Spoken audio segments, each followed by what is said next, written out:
começar agora a nossa live. É a primeira live do GAA Ama, né? Amor, Muito Amor, aqui de Barra do Piraí. Temos interior do Rio de Janeiro, temos muita gente, graças a Deus, todos muito bem-vindos. E temos hoje como... Obrigada. E temos... Oi, Raquel, já começou a live, vamos lá. Tá. E estamos aqui... Diga não, gente. Seria isso aí. Vai lá, filho. E hoje estamos com alguns convidados, tá? Yara, de São Paulo, interior de São Paulo.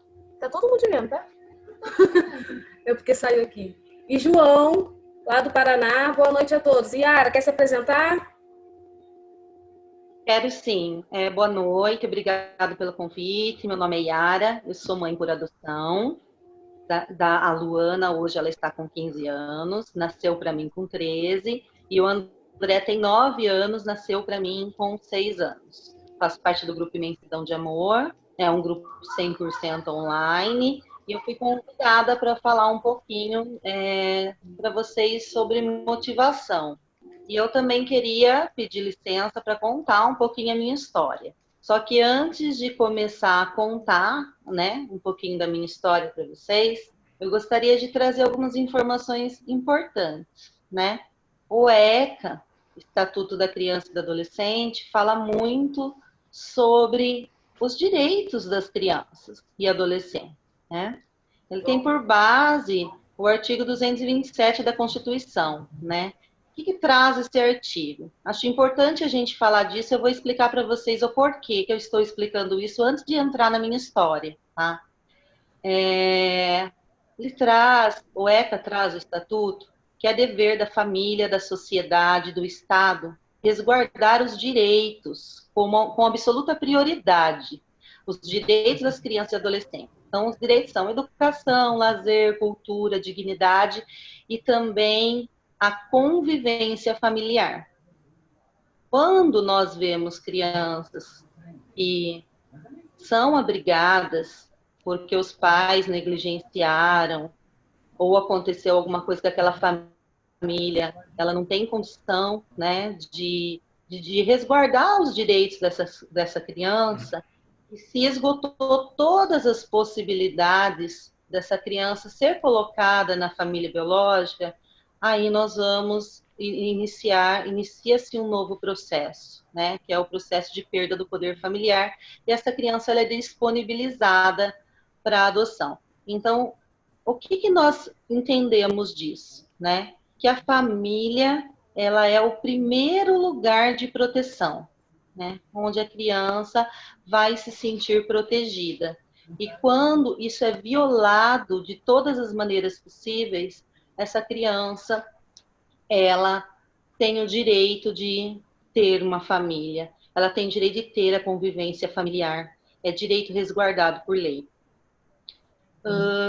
Eu queria falar para vocês também que muitas vezes nós achamos que a criança vai para o abrigo porque ela passa fome, porque o pai não tem como sustentar, porque a criança perdeu os pais, né, e a família não pode cuidar, né? Isso não é uma realidade constante hoje, né? Nós sabemos que a criança, para se ter aí a perda do poder familiar da família biológica, iniciada a instituição, nós sabemos que a criança ela foi negligenciada, ela sofreu abuso, às vezes sexual, né?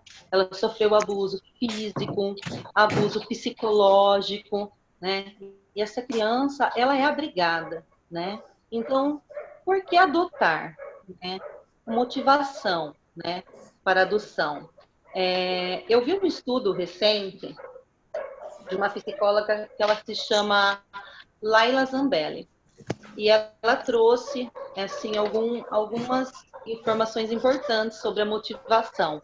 Nós sabemos que nós passamos por todo um processo, né, para adotar. Então, nós demos entrada no início, no processo de adoção, nós passamos por entrevistas, nós apresentamos nossa vida financeira, social, né? Nós passamos por um curso, né? E a Laila Zambelli, ela abordou esse assunto de uma maneira muito interessante, falando que a motivação, ela é importante para o sucesso de adoção. Então, desse princípio de que a adoção é importante para o processo, para o sucesso da adoção, eu gostaria de entrar na minha história, né? Contar um pouquinho para vocês. A minha mãe é filha por adoção, então eu sempre tive o desejo de adotar. Quando eu comecei a namorar, nós sempre conversávamos sobre filhos, né? Então, nós tínhamos o desejo de ter o filho biológico e o filho por adoção. Nós tínhamos o desejo de ter.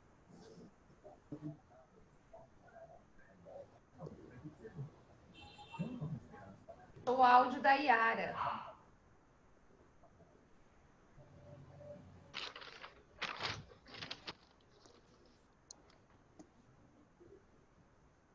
Tu consegue abrir, Thaís? Por aí? Tu que é a recepcionista aí do evento?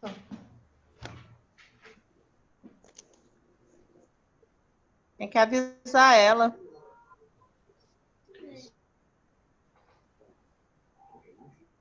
Yara, se ela escuta a gente ou não.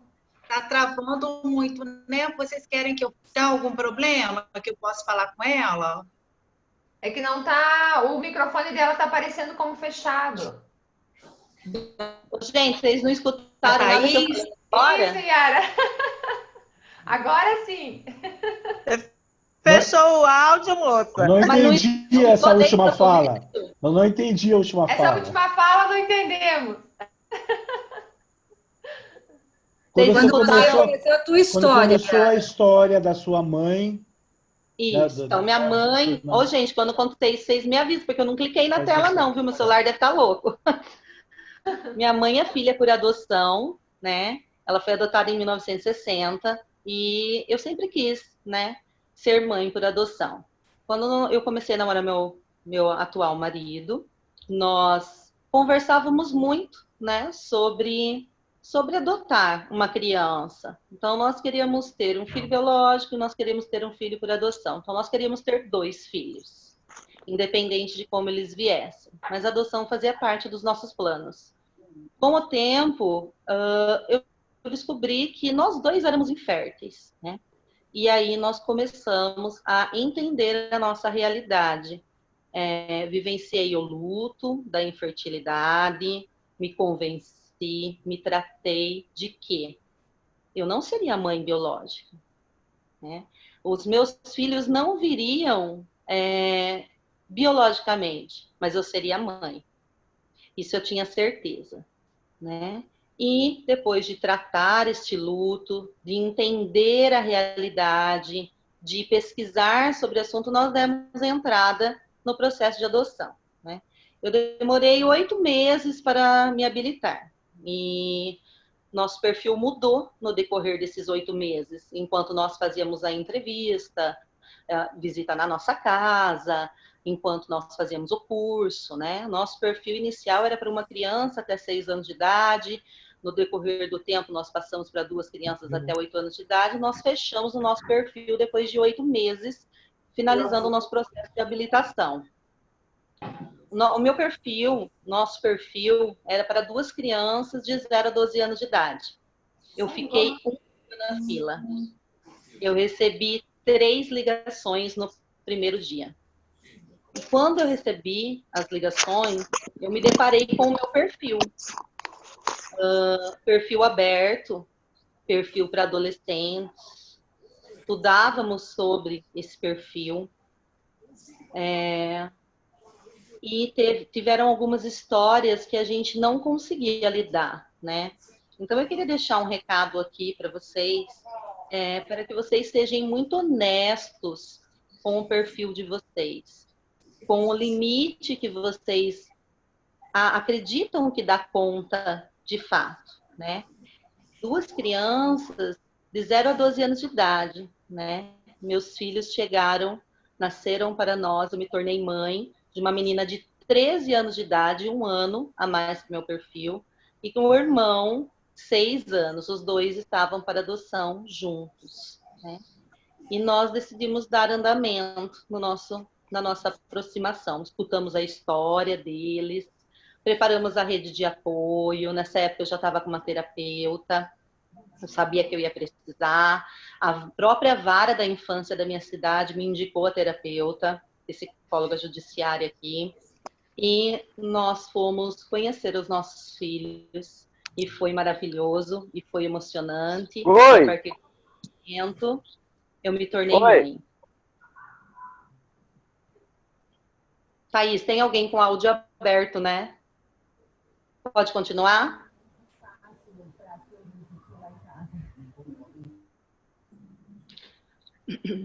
Nós fomos conhecer nossos filhos e a partir daquele momento eu me tornei mãe. Nesse processo dos meus filhos em aproximação, chegarem em casa e tudo mais, eu me deparei com algumas situações que eu vi que eu não estava preparada, né? Por exemplo, quando meus filhos chegaram em casa, a minha filha de 13 anos, ela começou a vivenciar o luto da família biológica. Ela chorava de noite de saudade da mãe dela biológica. E eu tive que entender essa realidade. Procurei grupo de pós-adoção, falei com a minha terapeuta, falei com a vara das crianças, busquei troca de experiência com outras mães, outros pais, para tentar entender, né, a realidade que a minha filha se apresentava. Eu lembro que eu dormia, isso faz 2 anos, né? Eu dormia com ela na cama, ela chorando, pedindo de saudade da mãe biológica, e eu falando, filha, eu tô aqui, eu te protejo, pode chorar, chora com a mãe. Ela falava, mas mãe, eu tenho saudade da minha mãe. Ela me chamava já de mãe, né? Ela trazia a história dela, né? Meu filho, quando ele chega com 6 anos de idade, ele chega numa realidade desconhecida para ele. Ele nos desafia com alguns processos na escola.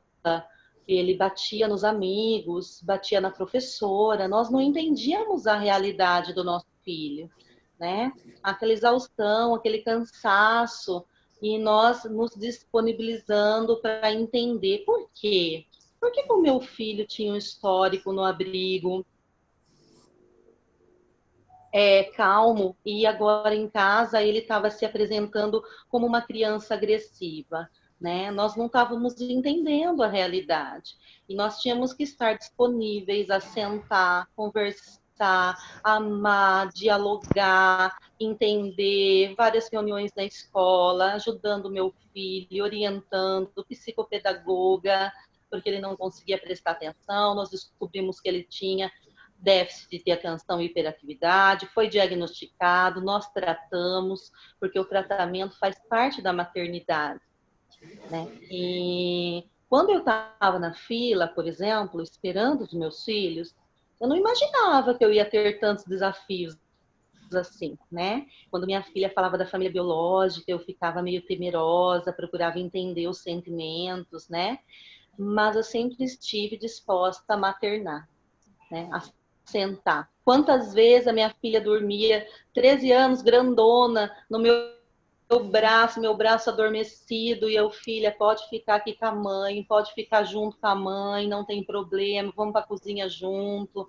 Meu filho querendo brincar, chegando da escola, não quer fazer lição, vamos, a mãe te ajuda, a mãe tá aqui, o pai tá aqui, né? Chamava o marido, não tô dando conta, me ajuda, vai você agora, né?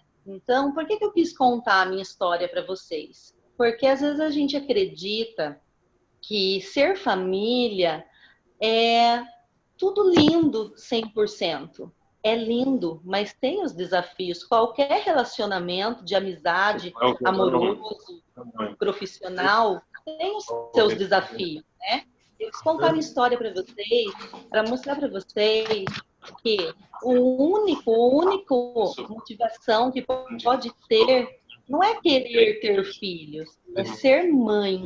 Porque mãe é aquela que ajuda, protege, ama, está sempre junto e em todas as dificuldades. Eu tenho várias dificuldades para narrar para vocês aqui, né? Então, assim, e a gente sempre esteve disponível a entender, a estar junto.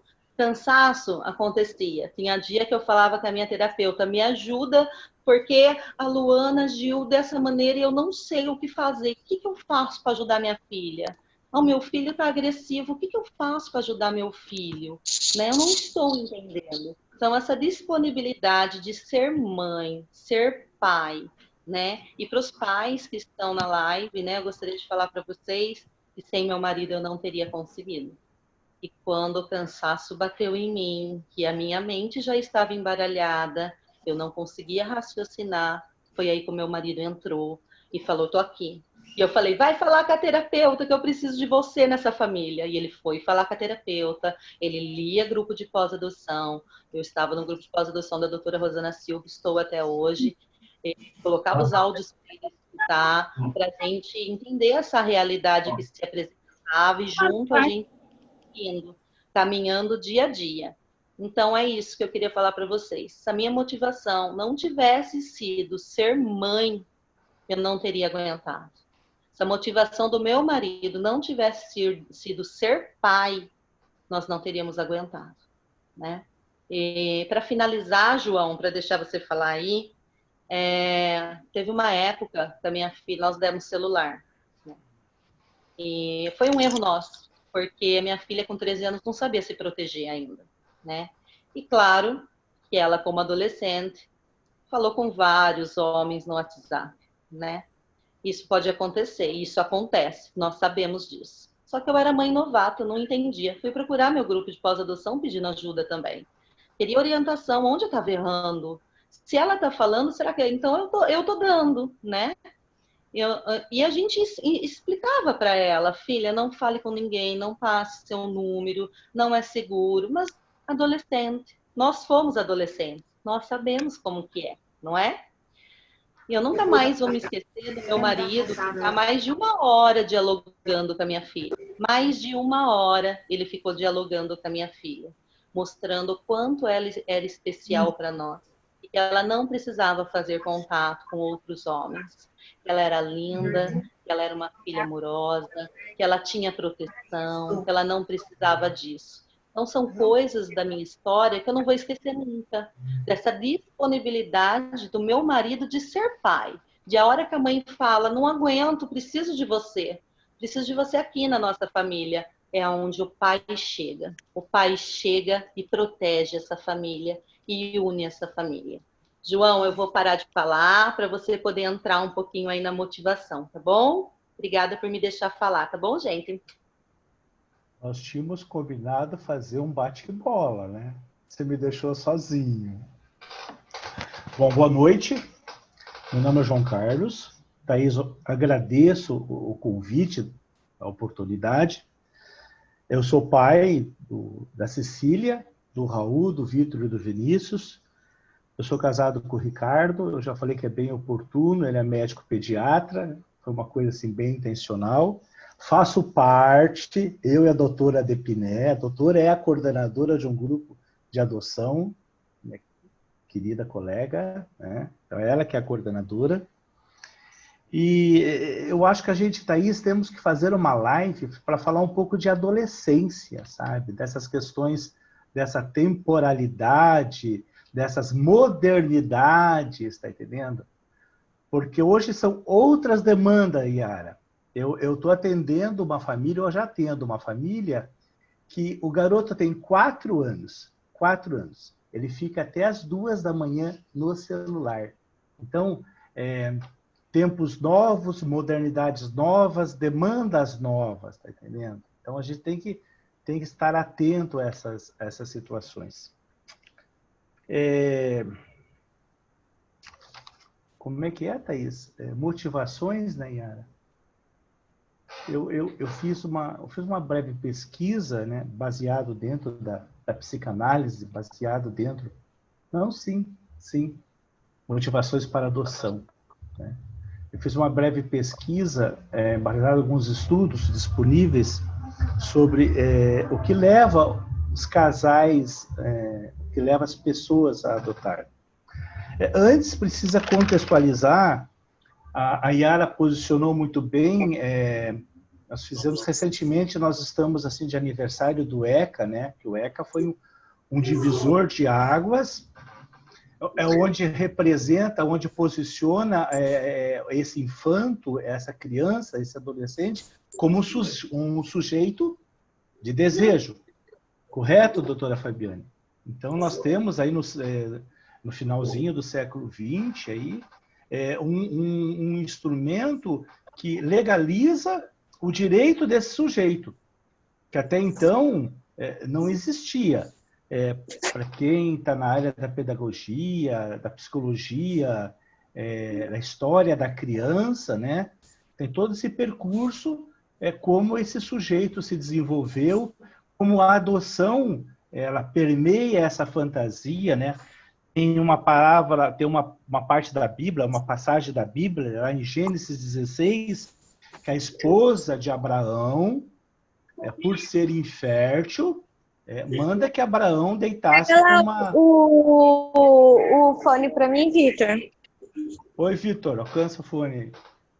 Que Abraão deitasse com uma escrava para que ela pudesse dar um filho para Abraão. Então, esse é um dos motivos que já permeia, que já se tem essa fantasia de para que eu vou querer, por que eu preciso de um filho, né? Os principais motivos que eu consegui fazer o levantamento, primeiro foi o desejo de ter uma família. Tá? Então, é um dos principais motivos que são apontados. Desejo de ter um filho, a fantasia que eu preciso ajudar aquela criança, a Yara já posicionou um pouco isso, mas é bem interessante, né? As dificuldades de engravidar, né? Solidão, o medo de eu ficar sozinha, tá entendendo? As questões também de relacionamento, bem dentro de uma visão dentro da psicanálise, as questões da sexualidade do casal também atravessa. Outro ponto interessante que eu encontrei, a perca de um filho, a substituição desse filho perdido por um outro filho, né? As questões de fertilidade, eu já falei, né? Algumas situações do empoderamento da mulher, naquela situação de Abraão, de eu ter que te dar um filho. Então, são algumas das situações que se encontram. Voltando um pouquinho mais para a psicanálise, a Yara ela fez uma citação ali que eu também encontrei dos referenciais da psicologia, 2 pontos interessantes. A repetição. É um processo muito psicológico e tem um texto de Freud que é imperdível, é de uma leitura muito fácil. É repetir, recordar e elaborar, onde ele fala dessas patologias dentro da psicanálise de repetição. Então, muitas vezes, a gente escuta esse discurso, minha mãe adotou, minha mãe foi adotada, sabe? Tem um irmão adotado, e inconscientemente a gente acaba repetindo isso. Isso não é o João que está falando, isso é Freud, sabe? Então, você pode ver que as histórias de adoção, elas vêm transgeracionais. Então, se vê, fui adotada, quero adotar, tenho um irmão adotado, minha mãe adotou, eu vou adotar. E isso, dentro do sujeito, dentro do inconsciente do sujeito, às vezes, quando se fala, sabe, essa questão de ter esse poder, de saber do seu desejo, sabe, as coisas são muito sutis, são muito inconscientes. Então, alguns determinantes sobre a adoção, eles se constroem, tá entendendo? Mesmo muito antes de você casar. Então, lá, talvez, em fantasias, quando você brincava, a Yara citou, aí, se a Yara me permite, A questão da infertilidade, ela descobriu depois. Ela não sabia. Mas para a psicanálise, esse desejo, essa semente, já estava lá. Sabe? Então, aflora. Eu nunca tive desejo, eu nunca pensei, tá entendendo? Conscientemente, a adoção atravessou-se na minha vida. Ledo engano. Não. Eu também tenho uma história da minha mãe ter pego um irmão para adotar, naquele tempo ainda, onde a adoção se representava de uma maneira muito legal, tá entendendo? E aquilo ali fica cravado como uma cicatriz, como uma tatuagem no inconsciente da gente. Então, às vezes, você tem aquele discurso, não, eu nunca pensei, aconteceu. Não, já tinha sim, tinha uma semente, tinha um desejo, as coisas, para a psicologia, para a psicanálise, as coisas, não existe essa causalidade. Sempre tem um fator determinante para mim fazer alguma coisa. Beleza? Tá muita psicologia? Fala, meu amigo Mário Galvão. Tá bem interessante, João. Eu não tô achando que tá muita psicologia, não. Alguém aí quer se manifestar? Tá todo mundo gostando? Para psicanálise, sempre a criança, sempre esse sujeito, sempre o outro vem preencher o meu desejo. Então, sabe, sempre o outro vem preencher a minha falta. E aí que está a grande armadilha, sabe? O que a Yara também posicionou. Nesse processo edipiano, dessa quebra de eu depositar nesse objeto tanto o meu querer, tanto o meu amor, tanto a minha sexualidade. Aí que precisa o papel do outro. A psicanálise ela não se representa em gênero. Esse outro pode ser uma relação homoafetiva, esse outro pode ser um outro, até um objeto, a lei, o Estado, o poder, o superego, que venha me barrar, que diga, não, aqui você para. Ou até mesmo a própria adolescência, essa própria rebeldia da adolescência, que graças a Deus eles são rebeldes, que vai chegar para mim e dizer, para, acabou, aqui você para, aqui o teu desejo não se representa mais, sabe? Então, é bem legal e é bem difícil para a gente aceitar, tá entendendo? Que os meus filhos vieram numa época que eu precisava preencher, sabe? Infelizmente, por mais consciência, por mais raciocínio que a gente tenha, tá entendendo? Com certeza, eu acho que foi mais pensando em mim, ou de uma maneira consciente, ou de uma maneira inconsciente, de que essas supostas alegações de ajudar, de fazer um bem, tem outras situações que a adoção é doação, que a adoção é entrega, as fantasias de onde vem. Narcisistamente, egoicamente, a gente pensa muito na gente.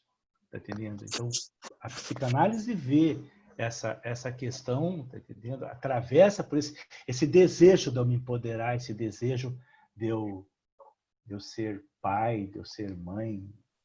E às vezes, na outra live que a gente teve, né, foi citado o Winnicott, que é um psicanalista, um pediatra também, e ele fala que todo esse carinho, a mãe suficientemente boa é aquela que tem o hold, né? Aquela que dá o hold, que dá o abraço, mas esse abraço tem que ser um abraço suficientemente frágil para que a criança possa cair do colo. E muitas vezes a gente abraça com tanta força que a gente sufoca, tá entendendo? Aí que entra a rebeldia, aí que entra, sabe, o meu espaço. Você está utilizando o áudio. Alguma pergunta? Mais uma citação interessante também, ó, quando se fala ali da questão da fantasia, do luto da família biológica, né? Freud também, em outro livro, em 1909, ele traz os romances familiares. Ele também cita a adoção, essa fantasia da adoção, como faz parte da construção desses romances familiares. Permeia pela fantasia, sabe? Esse imaginário que eu fui adotado, quem é a minha família biológica, essa mãe é melhor que a outra mãe, tá entendendo? Então, são situações para serem trabalhadas, tá entendendo? Não tem aquela brincadeirinha que também os irmãos fazem, você foi adotado. Então, não dá para se estender, porque... Ô, João, Vamos lá. Por favor, foi combinado. Permite eu falar um pouquinho? Às vezes, eu fico pensando, né, como grupo de apoio, né, que nós temos. Às vezes, o pretendente que entra na fila, ele entra com algumas motivações, como você falou. Por exemplo, eu tenho filhos, mas eu quero adotar, né?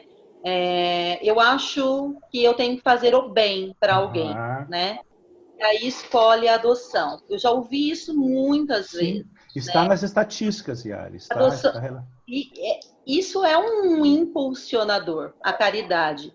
Mas ser pai, ser mãe, não é caridade. Né?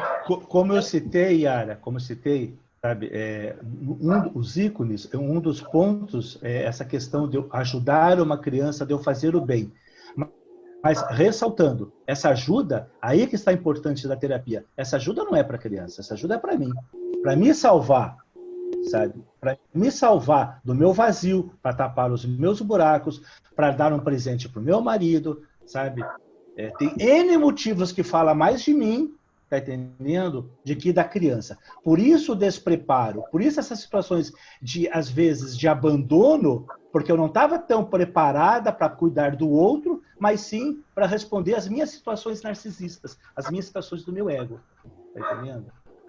Então... Sim, fico imaginando, João, por exemplo, meu desejo de ter mãe, de ter um filho, né? E tem que ser respeitado, né? O desejo de ter um filho. Mas quando meus filhos chegaram, eles não corresponderam às minhas expectativas. Por exemplo, eu não imaginava que ser mãe era dormir com a minha filha chorando de saudade da mãe biológica dela, né?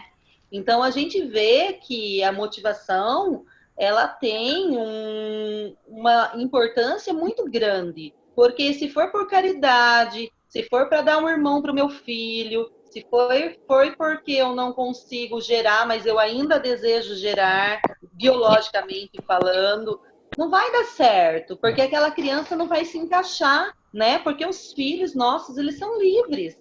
Eles são seres humanos, com demandas, que traz situações da vida deles para nós. E às vezes eu fico pensando, João, até em mães de bebê, né? Mães de bebê, às vezes, nós passamos, né, João, eu e você recentemente, por uma devolução dentro do grupo de um bebê de 3 anos de idade, porque o bebê chorava, né? Qual será que foi a motivação dessa mãe, desse pai em querer ser pai e mãe? Será que o filho não poderia chorar, então? Né? Será que não correspondeu às expectativas? Quais as expectativas será que nós colocamos nos nossos filhos? Será que isso não é muito pesado para os nossos filhos? Né? Ter que corresponder a todos os nossos desejos? Vamos pensar, mais uma vez, a psicologia. Vamos pensar em projeções e expectativas. O meu marido não preenche todas as expectativas. Não era bem o que eu queria, sabe? O emprego meu também não me representa assim numa plenitude. Eu me represento pela falta, pelo vazio, por essa inquietude, sabe? Então, a questão... Eu tenho 4 filhos. Eu não citei que eu tenho filhos adotados. Eu tenho filhos. E os 4 filhos, me desculpe, não são filhos assim que eu queria ser, que eu queria ter. Mas eu também não sou o filho que a minha mãe queria ter. sabe? Eu também não sou esse filho que a minha mãe queria ter, sabe? Então, quando eu enfrento essa demanda sobre queixa do outro, do sujeito do outro, eu pergunto, você é o filho que a tua mãe queria ter, sabe? Você casou com quem a tua mãe queria, sabe? Então, essa projeção, essa expectativa sempre vai trazer frustrações, tá entendendo? Então, em relação ao desejo do outro, tá entendendo? Você tem que estar mais preparado para você se frustrar, sabe? Porque o filho real é muito diferente. O marido real da gente é muito diferente. A esposa real é muito diferente. Sexo na internet, no cinema, é muito diferente do que no real. Tá entendendo? Então, projetar essas fantasias, tá entendendo? Quanto mais alto você sonha. Então, como eu falei, né? Fala mais de mim pensar que eu não quero que o meu filho chore, estou devolvendo porque o meu filho chora. Imagina quando esse sujeito entrar na adolescência. Imagina quando ele tiver que sair às 4 da manhã para buscar o filho numa rave. Ou levar o filho numa rave, ou levar a filha numa rave com 18 anos no cemitério. Porque a rave vai ser lá no cemitério, pai. Se prepare, Yara. Ai, não quero pensar nisso ainda. Passa reto. Pode ir em outro lugar? Eu vou com ela numa rave em outro lugar que não seja no cemitério, pelo amor de Deus. Os meninos essa semana fizeram tatuagens, né? Então, 20 anos faz tatuagem, apesar de eu odiar tatuagens. Então, o que a tatuagem me representa? A frustração. E pior, quando eu vi a tatuagem assim, eu já faço uma análise psicológica do negócio, me frustro mais ainda. Eu quero chorar, quero morrer, blá, blá, blá. Mas isso faz parte, sabe? Faz parte do crescimento, tá entendendo? De se frustrar. Menos as tranças do Depiné Júnior, que são lindas. É autoafirmação. Mas eu acho que é muito importante. Eu acho que toda demanda, Yara, toda demanda de desejo, ela deve ser acolhida, ela deve ser trabalhada, tá entendendo? Eu trabalho em clínica, eu sempre falo, olha, não precisa nem você mudar, mas observa, elabora, pensa sobre essa demanda, sobre esse desejo. Foi o que eu comentei com você, os americanos têm um ditado que fala, que é bem oportuno, né? Cuidado com o que você quer, você pode conseguir, sabe? Então, as situações em relação ao outro, não vou falar de relação aos filhos, a situação de relação ao outro, principalmente quando fala da gente, são muito frustrantes. Tanto que a gente fala, eu não esperava que você me traísse, eu não esperava que você fizesse isso comigo, sabe? E outras delongas, e outras, sabe? Eu fico aqui cuidando da sua mãe, cuidando dos seus filhos, e você fica aprontando por aí. Essa semana me foi questionado, o Ricardo está fazendo um trabalho sobre doença, e ele questionou sobre essa questão, né? Que até que ponto a questão da infertilidade é um agente motivador, né? Sabe? O ser humano é de uma complexidade muito grande, sabe? Não dá para você dizer que isso me representa, aquilo me representa, sabe? Cada ser é um universo, sabe? Cada ser é uma constelação inteira de situações. Eu acho que essa demanda tem que ser acolhida. Quantas vezes eu vejo vocês falando de evolução, eu tenho vontade de dizer eu quero, mas por quê? Para ajudar o outro? Não, eu quero para me ajudar. Eu preciso de, talvez, ser bonzinho, eu preciso, sabe? Só para dar fugindo um pouquinho de assunto, olha, por favor, adolescentes não conseguem processar discursos longos. Adolescentes, eles não aguentam mais que 3, 4 minutos. O resto vira ladainha. Eles fashion. Então, vocês que têm filhos adolescentes, tem que ser ordens curtas e diretas. Lava a louça. Pã. Nada de mamãe no meu tempo, papai. Nossa, eles surtam com esses discursos, sabe? Então, só para... Vamos, alguma dúvida aí que a gente possa esclarecer sobre essa falta, sobre os desejos, Sim, nós temos sobre repetições? ensinamentos. Yara, a Silvia pediu para você falar mais sobre os momentos difíceis de ser mãe. Tem bastante, tá? Coisa difícil ser mãe. Às vezes, Thaís, nós achamos, como nós já pontuamos aqui, né? Que a família é aquele comercial de televisão. A família não é um comercial de televisão. A família tem momentos todos difíceis, né? Veja bem, meu filho chegou com 6 anos, minha filha é com 13. Se a gente pega o perfil de 6 anos, a gente vê que muitos pais têm esse perfil, muitos pretendentes têm esse perfil na fila. E para mim, foi a minha maior demanda. Foi o meu filho de 6 anos, não foi a minha filha de 13, foi o meu filho de 6 anos. Então, quando nós nos colocamos a ser mãe, nós vamos tentando entender a realidade do nosso filho. Então, eu tive muitas dificuldades. Por exemplo, o meu filho, ele fazia cocô na sala. O meu filho, ele ia comer, ele jogava a comida embaixo da geladeira porque ele não queria comer. O meu filho tinha muito medo de dormir à noite. Nós tínhamos que ficar com ele.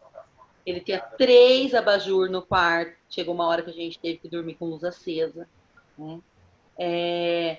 A parte da escola deu muito trabalho para nós, né? Nós precisamos conversar com a diretora, a coordenadora, a professora, porque ele se jogava no chão, ele jogava lápis nos amigos, ele comia borracha dos amigos.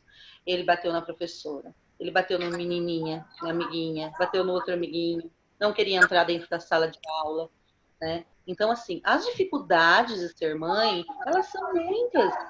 E essas dificuldades, elas vão se apresentando para nós, né? Às vezes a gente pensa assim, vou adotar, o perfil é até 5 anos. Não vou ter dificuldades, porque aí eu vou moldar a criança. Isso não é real. Nossos filhos, eles são seres humanos complexos, que trazem uma história, uma bagagem de vida, e muitas vezes, como eu falei no início da live, né, são crianças que os direitos foram violados, passaram por negligência. Então, nós temos que estar dispostos a ser pai, a ser mãe, a ensinar, a falar 10 vezes, a buscar ajuda, a buscar a rede de apoio. Então, o filho está agindo assim, vamos colocar no judô, precisa de uma terapeuta para orientar, preciso de uma terapeuta para mim, mãe. Eu vou falar uma coisa para vocês na live, se não fosse meu grupo de pós-adoção, meu marido e minha terapeuta, eu não sei o que teria sido da minha família, porque eu, como mãe, precisei de ajuda. Então, nós mães, nós pais, nós também precisamos de ajuda, né? Então, as dificuldades hoje de ser mãe, ser pai, é entender e querer entender o filho. Por exemplo, meu filho parou do dia para a noite de bater nos amigos. Nós estávamos numa adaptação onde ele mudou tudo. Chuveiro, travesseiro, cheiro, comida, banheiro, sala, TV, hábito, ar. Eu moro em Araras, aqui tem a Nestlé. A minha filha falava assim, ai mãe, não aguento mais o cheiro de Nescafé, de café, porque tem a Nestlé. Então, até isso mudou. Ela tinha dor de cabeça por causa do cheiro da cidade que eu não sinto, porque eu nasci aqui. Então, eu não sinto. Então, assim, nós temos demandas de pais e de mães e nós temos que estar disponíveis para amar os nossos filhos. Não é fácil. Ser pai, ser mãe, não é fácil. Precisa estar disponível para amar.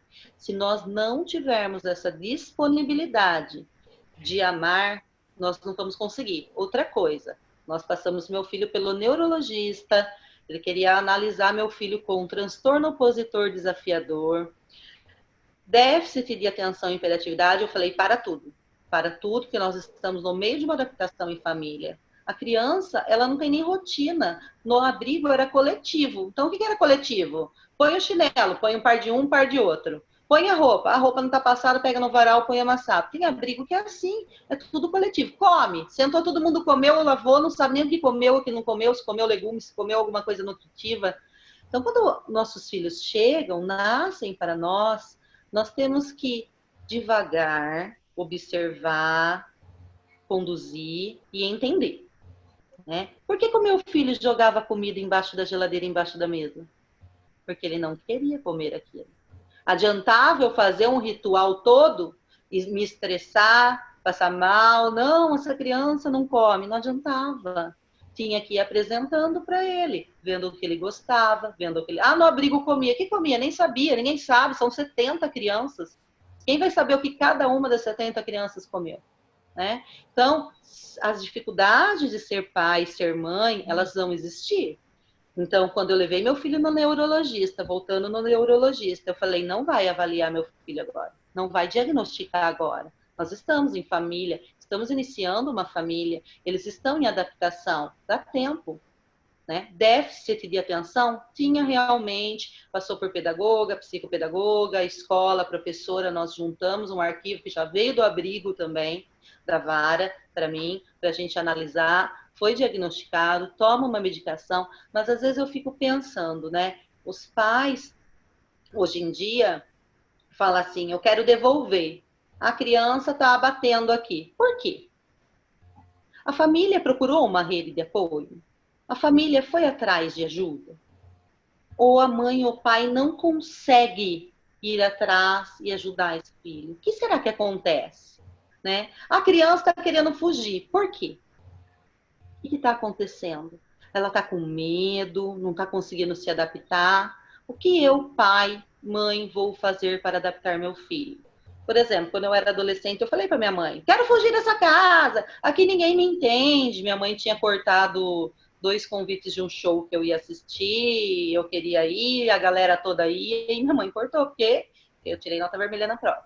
Então, eu queria ir embora da minha casa. O que a minha mãe falou? Imagina, menina, tá louca? Como vai embora de casa? Vai embora de casa não, aqui é a sua casa, vai ficar aqui. E quando você estiver na minha casa, a gente vai seguir as minhas regras, porque eu sou sua mãe. A gente dá para seguir essas regras com o filho que chega? Não, porque eles chegam sem saber o que é família. Então, eu tinha que ensinar meu filho o que era família. Família é aquela que ensina, que educa, a mãe que faz junto, a mãe que fala, o pai que fala, que vamos fazer junto. Depois de um certo tempo, eles começam a entender as coisas. Né? Então, eu falava com meu filho, filho, não bate nos seus amigos. Amizade é isso, isso. No dia seguinte, ele batia. Amizade é isso, isso. No dia seguinte, ele batia. Vai para terapeuta, vai para pós-adoção. Gente, me dá dica, pelo amor de Deus. Meu filho não para de bater nas crianças na escola. Eu sou chamada 3 vezes por semana. Eu não sei o que eu faço, né? Então, vamos junto, vamos estruturar, vamos analisar, mas em momento nenhum, vou devolver esse menino porque ele bate. Cansaço é uma coisa.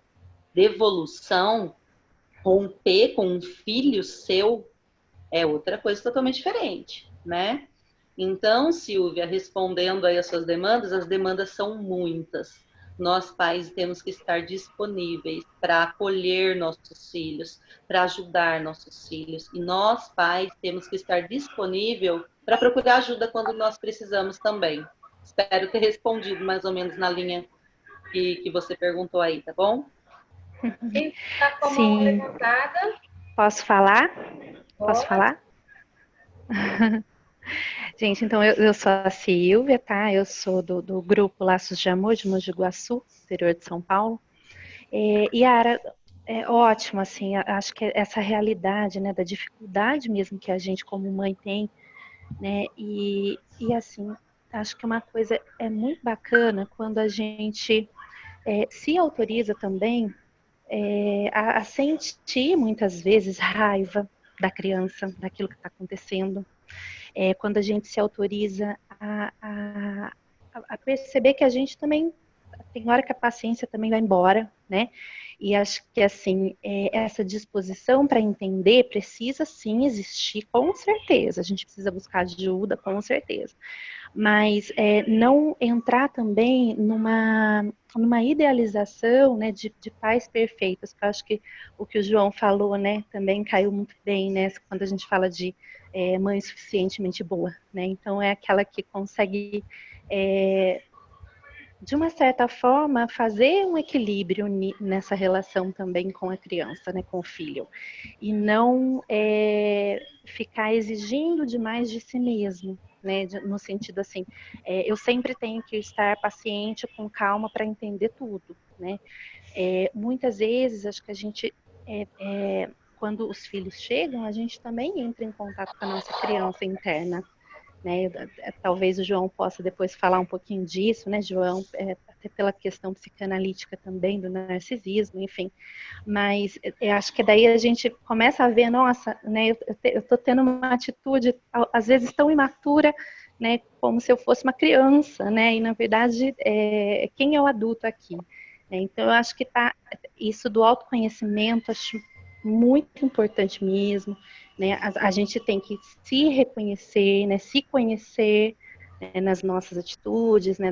Porque assim, reconhecer os sentimentos, né? O sentimento de estar com raiva, por exemplo, não me autoriza a bater, a judiar da criança, mas me autoriza a perceber que esse momento, respirar fundo e, né, vamos entender o que está acontecendo, se precisar retomar depois um momento mais calmo a situação, né, que teve com a criança ali de mais eufórica. Mas é isso que eu queria contribuir um pouquinho, tá bom? Mas eu tô gostando muito de ouvir vocês. Obrigada. Responde aí, João, vai que é tua.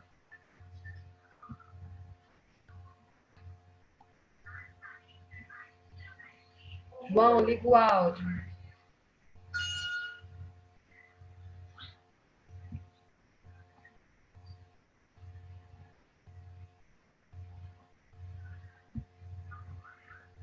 Oi, Agora foi. tá ouvindo? Silvia, adorei ver você falar. Você deve ser psicóloga também, né? Muitas Eu vezes sou. discurso Sou ali de abordagem psicanalítica também. Silvia, a gente precisa ouvir isso, sabe? Que a gente que é o adulto, né? A gente que é o grande nessa situação, sabe? Uma vez eu tive uma colega professora que falou perto de mim, não falou para mim. A criança cuspiu na minha cara, você sabe o que eu fiz? Cuspi na cara dele também. E eu corri para o banheiro e cortei os pulsos, né? Mas, só retomando a fala da nossa colega Yara, Soler cita que a adoção não é um processo natural. Adotar não é um processo natural, não é uma coisa fácil para ninguém, tá entendendo? Então, vamos se colocar no lugar do outro, né? Que nem a Silvia falou. Eu vi na tatuagem do braço e meu filho, né, fez uma tatuagem. Eu vi uma coisa assim eu acho que eu vou dividir só na internet. A casa que os meninos moravam tinha um bosque na frente, um bosque muito grande. As árvores eram muito grandes. E o meu filho tatuou um triângulo com umas árvores muito grandes assim. Sabe? Eu quando olhei aquilo, eu reportei. Talvez nem ele tenha consciência, sabe, das árvores. Ele só falou, viu, Silvia? Você conseguiu ouvir, Silvia? Da tatuagem? Conseguiu? Ele tatuou, Silvia, umas árvores enormes. Me reportou na hora aquele bosque da casa que eles moravam, sabe? Cara, eu sangrei. Meu coração assim, sabe? Faz parte, né? Então, vamos fazer o quê? A família biológica, eu vi uma live essa semana, né? Pode até não ser o bicho-papão, mas assusta a gente sempre, né? Um fantasma que a gente vai... Ou questões do tipo genéticas, passa pela cabeça, a depressão puxou a tua família, o gênio puxou a isso. Tá vendo? A gente sempre tem esses discursos, né? A Yara, a questão da comida, e a Silvia pode me ajudar, a questão da comida passa pelo desejo, né, Silvia? A comida... Um paciente falou para mim, essa semana, ele falou, ele está num processo de bariátrica, ele falou, João, eu fui comendo, eu fui me enchendo de comida, sabe? A comida, o cocô, para nós, psicanalistas, nossa, é um material assim, é o afeto, né? É fundamental. Sim, a gente estar preparado para lidar com essas demandas, né? E o alimento também, né, é como a relação com o outro, né? Assim, a relação de afeto com o outro. Então, assim... A negação, né? A negação. Mas assim, por exemplo, se é tão difícil confiar em novos vínculos, em novas pessoas, né? Como que é difícil, às vezes, para a criança ingerir novos alimentos também, né? A gente vê muito isso quando a gente começa a estudar também sobre bebês, crianças muito pequenininhas, quando começa a alimentação, às vezes existe essa dificuldade mesmo, né? De deixar para trás algo para receber algo novo, né? Acho que essa relação também ajuda a gente a entender também.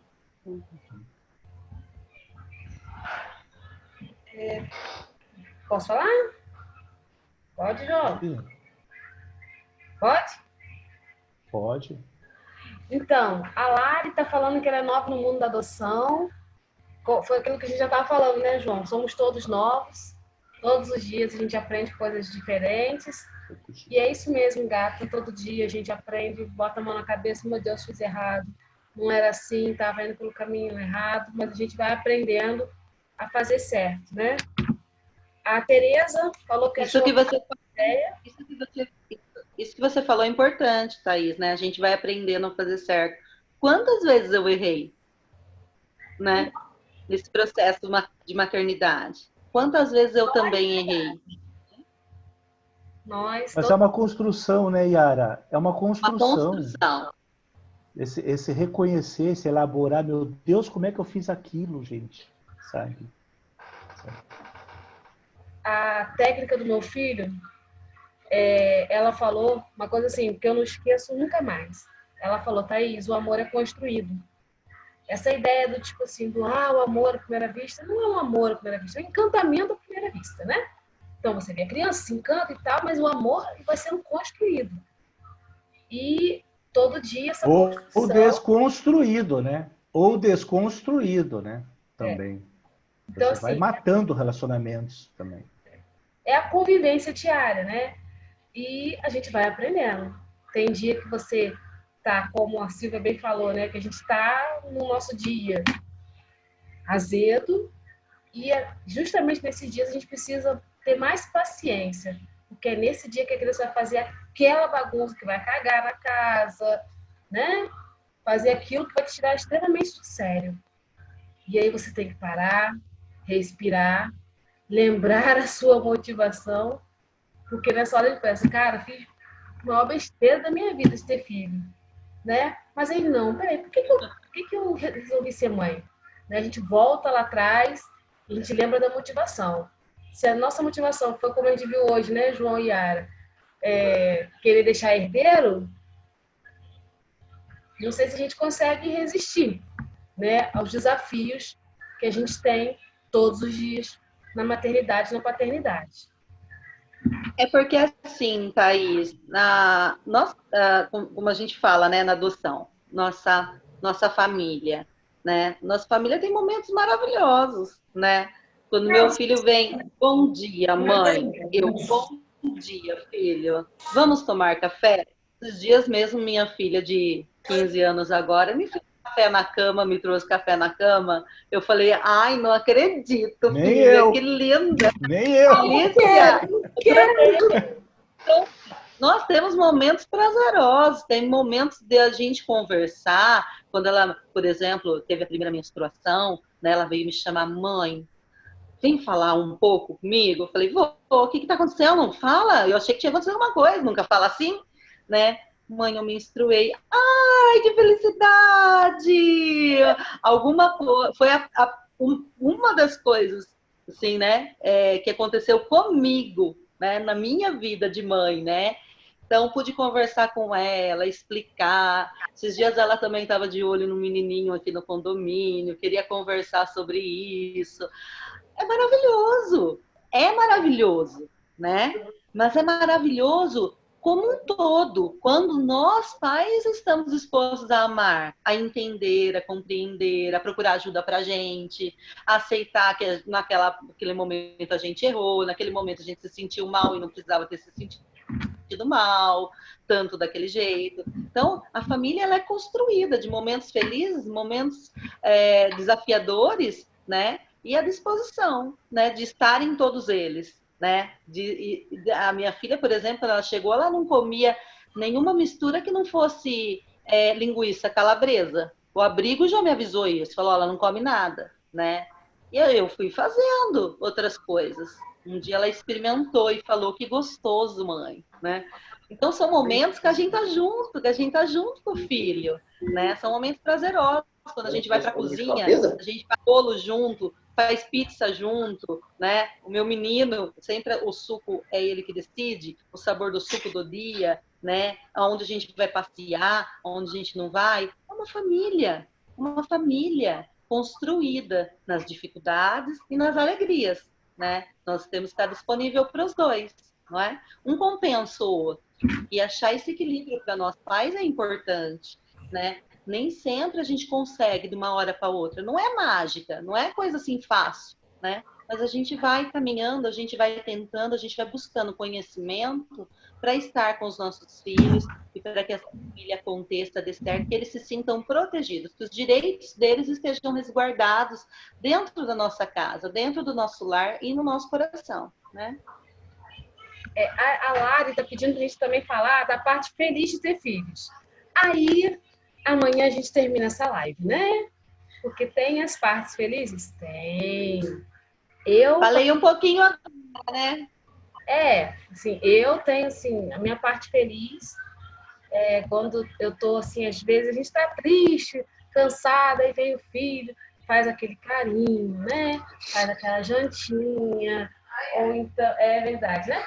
Ou então, tá aqui falando, ou então vira, abraça, mamãe, te amo, você é a melhor mãe do mundo. Então, essas coisas compensam todo tiro, porrada e bomba que a gente tem feito, cara. A parte feliz, quando estão dormindo, que a gente pode assistir Netflix, quando eles não brigam no quarto e arrebentam a porta, pai, vem cá, pelo amor de Deus, que o Vinícius e o Vitor tá me matando. Cara, eu feliz. Sabe? A gente pode tomar. Quando você levanta às 5 horas da manhã para você tomar café sozinho, quieto. É a parte feliz. Quando a escola não liga aquele dia, sabe? Olha, parte feliz. Depois de um ano, todos os dias tendo reclamação, esse ano, primeira semana, falei, bom, vamos ver, né? A professora não falou nada, vamos ver. Perguntei, né? E aí, tia, como é que tá? Nossa, o que você fez com essa criança? Tá mais concentrado, mais calmo. Fiquei assim, oi, é o Nicolas. Você tá falando do Nicolas? Tô, ele tá, nossa, maravilhoso e tudo mais. Ai, que ótimo. Saí dali, cara, ganhei um ano. Eu acho que me ajuda aí, Silvia e Yara, eu acho que a parte feliz é você poder olhar e dizer, missão cumprida, sabe? Eu fiz, sabe? Talvez não tenha feito o melhor, nem o pior, mas eu fiz. Eu amo, sabe? Eu amo, sabe? Eu acho que é isso que dá uma felicidade, assim, eu faria de novo um montão de vezes, sabe? Maravilhoso, meu Deus do céu. Falar, nem tem graça de falar das coisas boas, assim, sabe? Uma vez eu me lembro que o Vinícius era pequenininho, ele juntou uma bala do chão e deu de presente para mim, de aniversário. Todo aniversário é um presente, assim, inusitado. Papai, trouxe de presente para você. Esse ano ele comprou Ele fez esses termômetros da cozinha, né, por causa dos queijos, ele pediu da internet. Daí, como demorou, ele pediu R$100 para mim. Tá entendendo? Daí ele foi lá, comprou o mais vagabundo que tinha e me deu de presente. Eu queria bater na cara desse moleque. Eu olhei para aquele presente e falei, filho, obrigado. Obrigado. Isso, acho que é essa parte feliz, sabe? De você ficar feliz com aquilo que você tem, sabe? Não reclama, João. Sabe o que eu Mas no Dia das o Mães? João é de câncer. O João é de câncer, dramático, que olha. Aqui, eu vou te falar. Teve um presente. Câncer? Esposa do Mário? Faz um drama, gente, que olha. O Vinícius fala para mim, pai, não faz drama. Não me enche o saco, não faz drama. Vocês têm que conhecer o Vinícius. Você já ouviu falar de Dolly? Refrigerante Dolly? Ele tem um jeito de um paizão, apaixonado pelos filhos. Hã? Eu não sei. Eu sei por que mais. Aquele papo que a gente não tem filho querido é pura mentira, né? Meu xodó. Ô, João, fora quando eles imitam a gente, né? Às vezes eu vejo as mesmas frases que eu escuto de longe. A sobrancelha. Ele levanta a sobrancelha igual eu. O Ricardo falou, João, você viu como ele fica irritado? Essa questão da adaptação do neuro, não vamos nem comentar, né? Todd em criança, abrigado, isso daí, pelo amor de Deus, um atestado, desculpa, atestado de burrice isso daí. Tá? A questão, o Vinícius, ele é tão destemperado, tão emotivo igual eu, é igualzinho. Ele fala, eu sou teu filho, então, você é dramático, eu também sou dramático. Gente, tem um monte de gente aqui querendo falando dos filhos. Agora, a Fábio tem que falar do filho dela, porque quando ela começa a falar do filho dela... Não, eu só quero contribuir que essa situação que a gente está falando aí de eles imitarem as nossas falas, o nosso comportamento, né? Eles absorverem a nossa personalidade. Eu vou mandar depois no grupo aí, e tem um autor muito interessante, ele se chama Paulo Lepore. Ele fez um estudo bem recente sobre a epigenética, que é onde ele explica a sobreposição do afeto à biologia. Então, ele justifica, ele comprova que não existe dizer assim, é porque a biologia é uma questão biológica, é não sei o quê. Não, o afeto, o amor, o carinho sobrepõe a todos os problemas, carga genética, dificuldades que possa ter. É um estudo bem interessante, se chama epigenética. Depois eu vou mandar no grupo ali para quem quiser saber um pouco mais. É um estudo bem complexo, mas é bem interessante. Eu só queria mencionar epigenético. É um estudo que é feito que qualquer carga eu vou colocar, tem o link supera dele, tem as redes sociais dele. Ele é um escritor, ele é PhD e ele é especialista em direito da criança, adolescente, constitucional, muito bom. Vale a pena acompanhar. Eu gostaria só de contribuir na questão que eu estava falando da motivação para a adoção. Parece que ele nasceu de você. Pelo jeito, tem gente que já ele adotou, pega tem os gente que tá, trejeitos, na os jeitos, e tal. as falas. E tem a situação que é a seguinte, a gente acompanhou alguns casos, né? Eu participo de alguns grupos de apoio à adoção, e a gente acompanhou alguns casos em que vários relacionamentos, casamentos, se desfizeram a partir do momento que a criança chegou em casa. Então, a questão de o desejo de ser pai, o desejo de ser mãe, ter a certeza de que está dando o passo correto, tem que ser dos dois, né? Se for em dois que vão adotar, pai, mãe, pai, enfim, seja qual for a composição dessa família. Os envolvidos, né, na paternagem e na maternagem, eu entendo que eles têm que ter muita certeza do que eles estão fazendo. Um não pode querer adotar para agradar o outro, né? Não tem muito tempo, a gente acompanhou uma situação em que, quando veio essa criança, começou a aproximação, o casamento se dissolveu. Pode ser que o casamento já não estava legal, pode ser que o outro já estava fazendo para agradar, um para agradar o outro, e quando chegou a hora do vamos ver, o cara, né, a outra pessoa falou assim, olha, não dá para mim, estou caindo fora, né? Nesse caso, o desejo parecia ser maior dela ser mãe do que dele ser pai. Então, é uma coisa que eu acho que tem que ser muito bem conversado, né, entre as pessoas que estão... Quem tá na adoção solo é diferente, é uma situação em que é eu que tenho que decidir, eu que tenho que saber muito bem se esse é o meu desejo, quais são as minhas reais motivações. Aí eu acho importante, muito importante, a terapia desde já, né, na habilitação, no pré-adoção, eu ter certeza de que aquele perfil é o perfil que eu estou escolhendo e pelos quais motivos eu estou escolhendo. Não é porque alguém me disse, porque eu acho que seja mais fácil, porque é legal, porque é bonitinho. Tem gente que tem perfil para adotar uma criança bebê, tem gente que tem perfil que não quer um bebê em casa, não acha que não dá conta, acha que não é aquilo, não é para ele. Então, assim, a gente vê que tem crianças de todas as idades e tem pais com perfis de todas as idades também. Então, acho muito interessante a gente se conhecer, saber quais são as nossas reais motivações, e eu acredito que isso a terapia pode nos ajudar. Quando alguém vem me procurar e fala assim, quero adotar. Tá, já pensou no perfil? Não sei, mas eu quero adotar. Então, vamos começar a conversar. Tem um terapeuta? Então, já procura já começa a fazer um acompanhamento para você se entender, para poder botar, para ver qual é a sua motivação, qual é o seu desejo, o que você quer, né? Porque a gente vê que às vezes que nem acontece ali, se eu não estou firme na minha decisão, se eu não tenho certeza da minha situação, se acontece que nem a Yara colocou ali, se o filho enfia comida debaixo da geladeira, se bate no amiguinho, se faz isso ou aquilo, é um motivo para devolução, né? Às vezes a situação em que a pessoa não tem, não está realmente, deveria ter feito uma pré-preparação anterior, e isso eu vejo muito importante, o grupo de apoio à adoção, e também eu vejo muito importante a pessoa querer participar do grupo de apoio à adoção. Não adianta ter o grupo e a pessoa não fazer força também, não falar, o grupo está ali, tem online, tem hoje, a desculpa de, não posso, não tenho tempo, isso não é desculpa.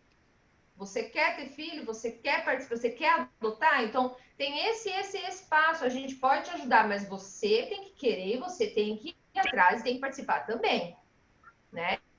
Eu mandei mensagem hoje, eu até estava comentando com meu marido, hoje eu estava revoltada hoje antes dessa live. Mandei mensagem para o meu marido, porque 1.500 pessoas me mandam mensagem, 10h30 da noite, 5 horas da manhã, meia-noite, Fábio, quero adotar, Fábio, como é que eu faço? Que não sei o quê.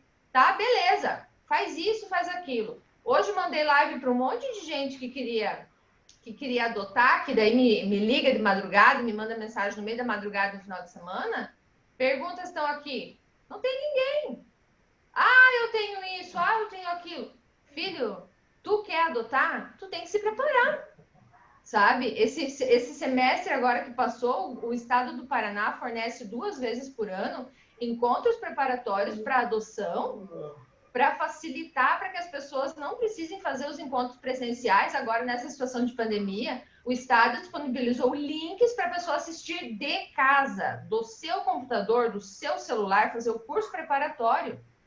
Se a pessoa não tem tempo de disponibilizar 4 horas por semana, 6 encontros, para fazer um curso preparatório, para se preparar, para começar a ter uma noção do que vai acontecer, então a pessoa não tem vontade, melhor que nem se habilite, porque não tem tempo para ser pai e para ser mãe, não, filho. Porque a hora que der uma dor de barriga, a hora que der um problema, a criança, não vai ser no horário fora do comercial. Vai ser no de madrugada, vai ser qualquer hora. Você é pai e mãe 24 horas por dia. E se a pessoa não tem tempo para fazer 6 dias de curso, de 2 horas de duração, 2 vezes por semana, 6 encontrinhos, então a pessoa não tem que se habilitar mesmo, sabe? Então, qual é a minha motivação? Eu tenho vontade, eu tenho desejo, mas até onde vai esse meu desejo? Né? Se eu não me esforço, se eu não me procuro, se eu não me informo, entende? Então, é complicado, é complicado. Agora foi mais um desabafo do que... Desculpa, mas é que eu vou ficando... Gente, eu não sei, o contato que vocês têm, muitos de vocês participam, a gente troca ideia ali no grupo, eu sei que eu tô meio ausente ultimamente, o mestrado tá me ocupando bastante, mas as pessoas me ligam, me mandam mensagem, me mandam e-mail, me procuram, daí quando falo, olha, vai ter uma live sobre motivação, vamos lá assistir, olha, assiste esse videozinho, vamos trocar uma ideia, tem dúvida, me pergunta. cri no grupo, sabe? Não aparece ninguém.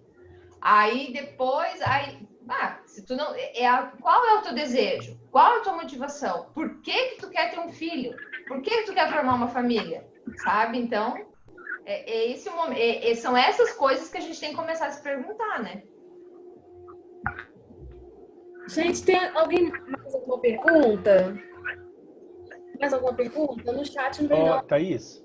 Quer se manifestar? Thaís. Oi. Eu acho que... Oi, posso falar?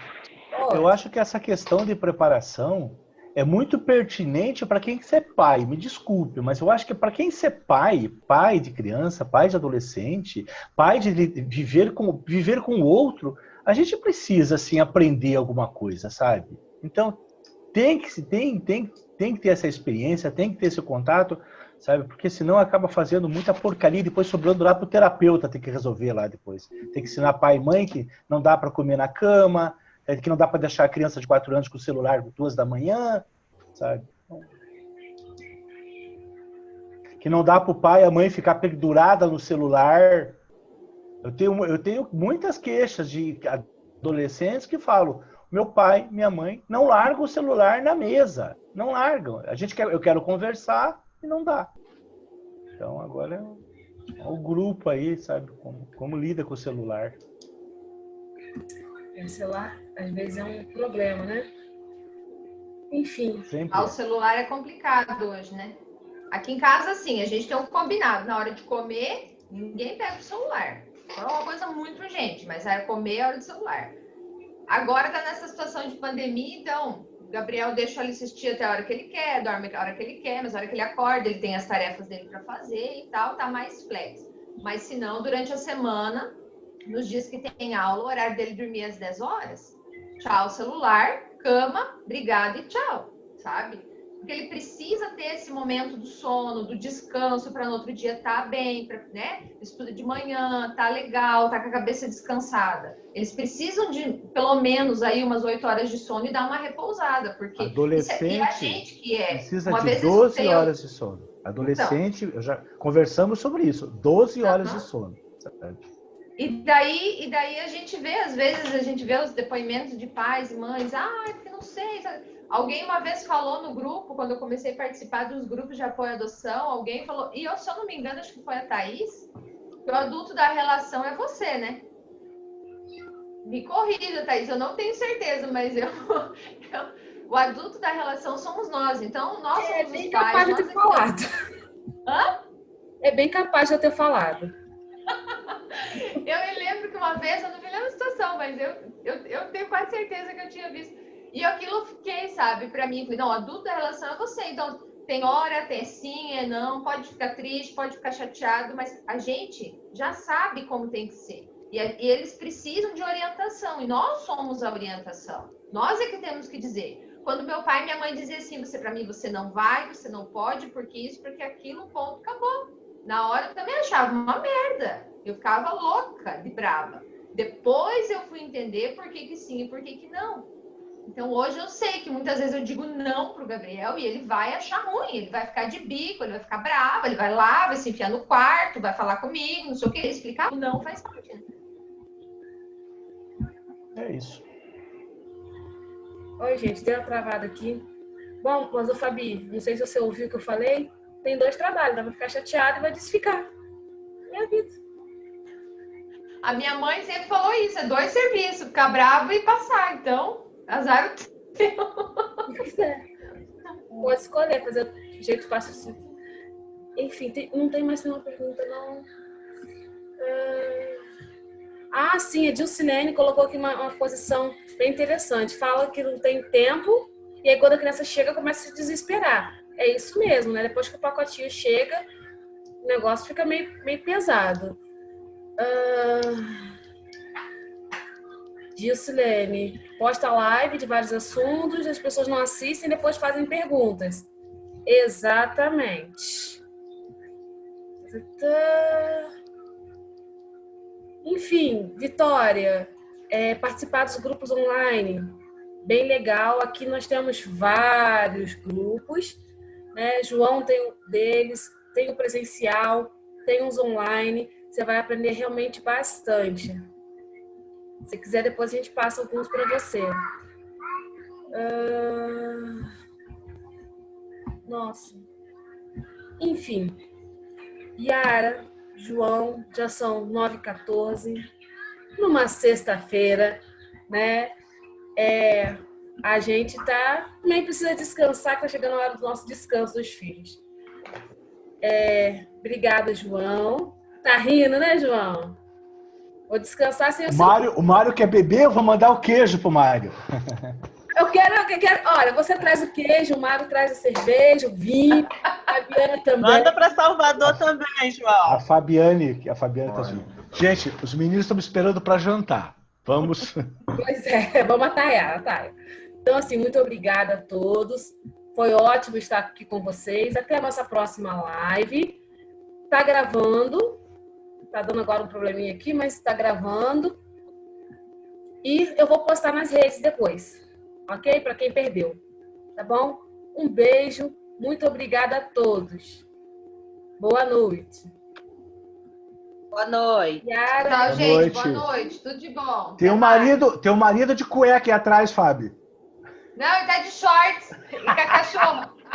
Eu perdi isso, gente. Já brincaram, tava o Gabriel e ele rolando no chão com a Guilhermina, tava uma dela. Aquilo é uma cueca, Fábio. Não, Não, é shorts do Inter. é shorts do Inter, ele falou. Tchau. Tchau pra vocês. Tchau. Tchau, gente. Beijo, obrigada. Beijo, gente. Tchau. Até a próxima. Tchau, parabéns.